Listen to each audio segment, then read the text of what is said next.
Alberto Duhalde, juro por Dios, nuestro Señor, y estos santos evangelios, desempeñar con lealtad y patriotismo el cargo de la nación y observar y hacer observar fielmente la Constitución de la Nación Argentina.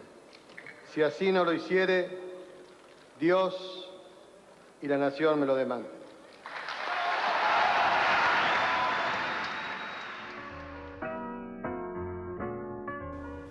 Abrimos este bloque con el quinto de los presidentes o autoridades nacionales, Eduardo Duhalde, un hombre fuerte de la política, en ese entonces era senador, ¿verdad?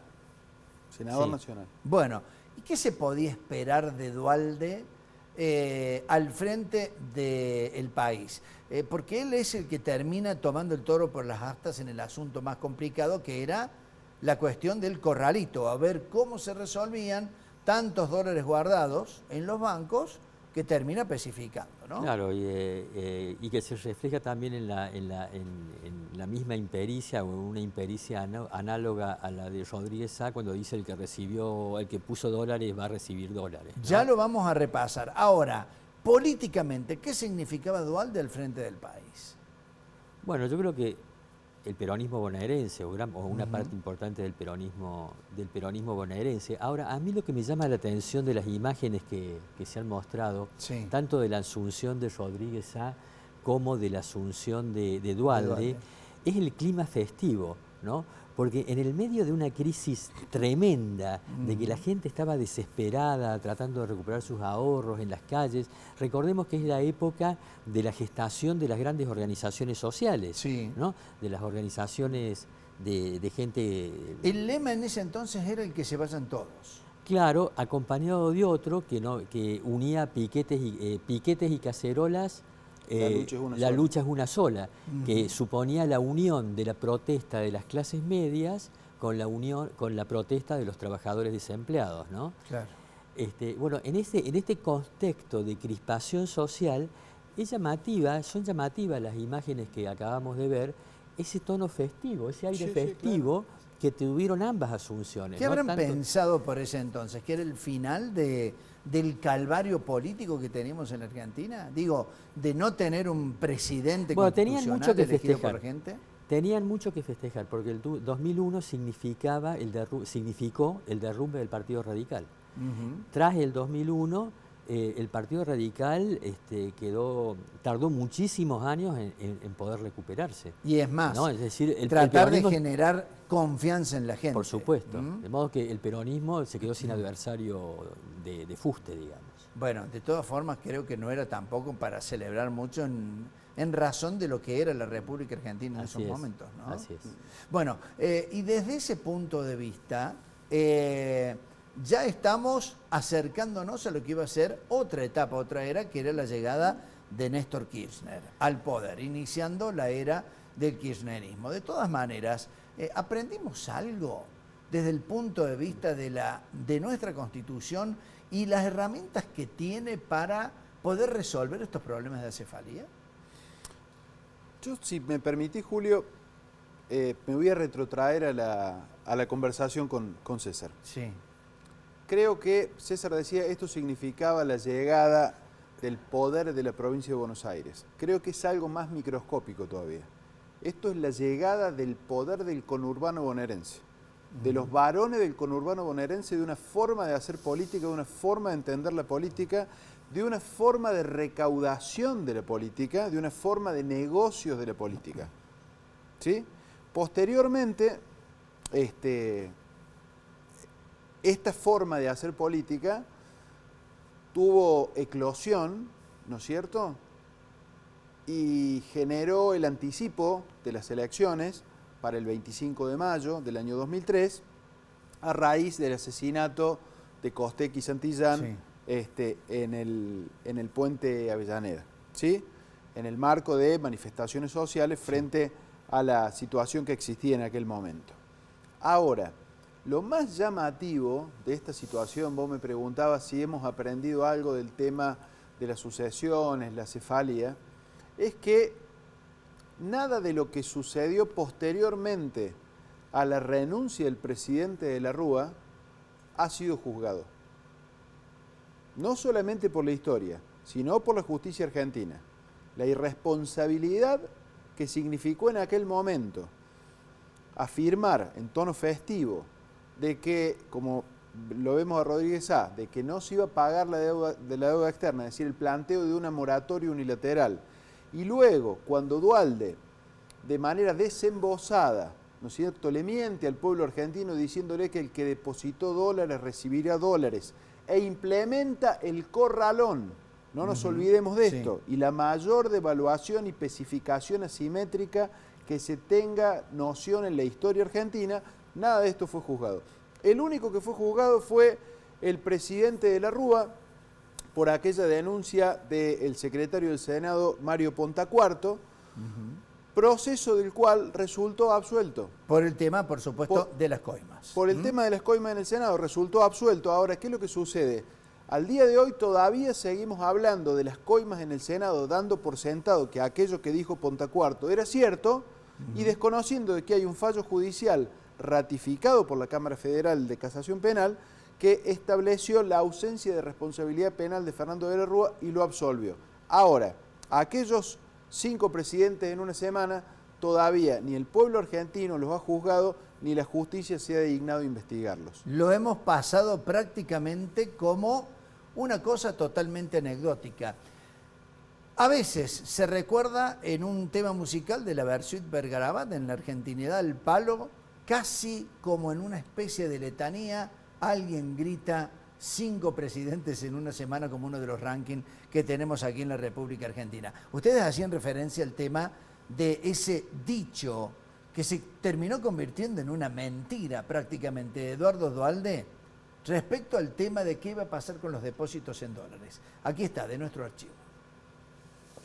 Mi compromiso a partir de hoy es terminar con un modelo agotado que ha sumido en la desesperación a la enorme mayoría de nuestro pueblo para sentar las bases de un nuevo modelo capaz de recuperar la producción, el trabajo de los argentinos, su mercado interno y promover una más justa distribución de la riqueza. A los afectados por el corralito les digo que el Estado no permitirá que sean víctimas del sistema financiero. Quiero decirles que van a ser respetadas las monedas en que hicieron sus depósitos.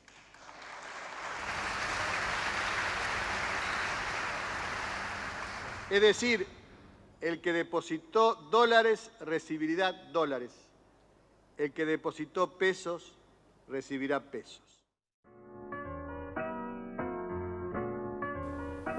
¿Qué habrá querido hacer Eduardo Duhalde con eso, no? Porque salió el tiro por la culata, o fue una gran mentira. Sí, digamos, trazar un puente, la crisis de representación, la separación entre la clase política y la sociedad en esos momentos era terrible.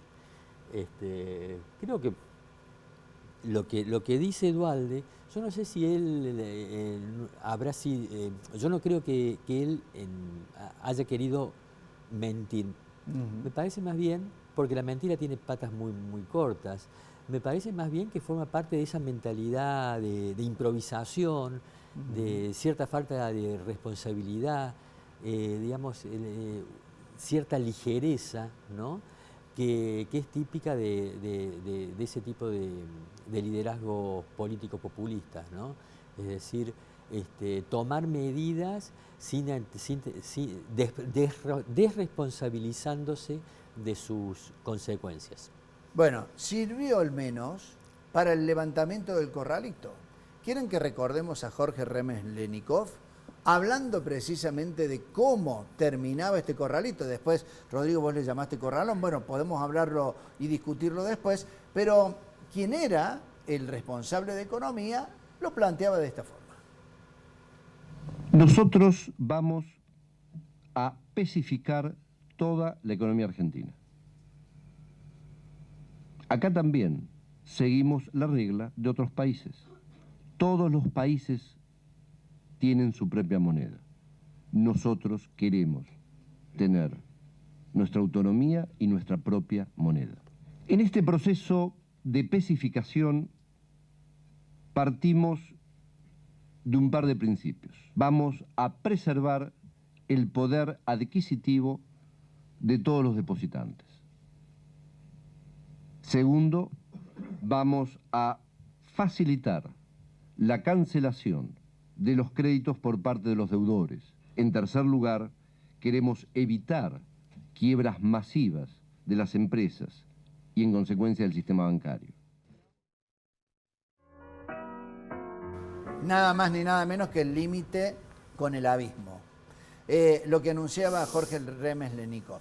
Pero de todas maneras, esto era al menos una respuesta que daban al principal problema que tenía la gente, que quería recuperar sus depósitos y en dólares. Digo, el famoso 1 a 1 también nos permitió, a mucha gente le ayudó a ahorrar en esa moneda, en la moneda norteamericana. Totalmente. ¿A cambio de qué?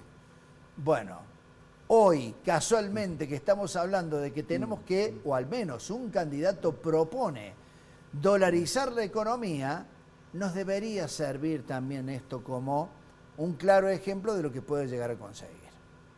Así es. Para el final, ¿qué podemos sacar de conclusión de estos que no hayamos dicho ya, pero ya quedó perfectamente claro? Una etapa en donde nos quedamos sin autoridad en la República Argentina y los gobernadores, con su peso, gobernadores del PJ, que ejercieron un juego y una manipulación para tratar de hacerse del poder. Bueno, quedaban pendientes, además, sacando el tema económico, o en relación con él, pero ya en el plano estrictamente político, dos aspectos claves. El primero, la recuperación de la autoridad presidencial, del poder central, y eso se da con el gobierno de Néstor Kirchner. En realidad, uno de los aspectos positivos de los inicios de la gestión del gobierno de Néstor Kirchner fue la recuperación de la autoridad presidencial y de la legitimidad presidencial. Porque, digamos, ¿qué significaron esta sucesión de 5 presidentes sumada a la caída de la Rúa? La deslegitimación de la figura del presidente de la nación. Ese era un desafío que comienza a saldarse con la gestión de Néstor Kirchner. Y el segundo, la recuperación de la legitimidad de los partidos políticos y de sus nexos con la sociedad, ¿no?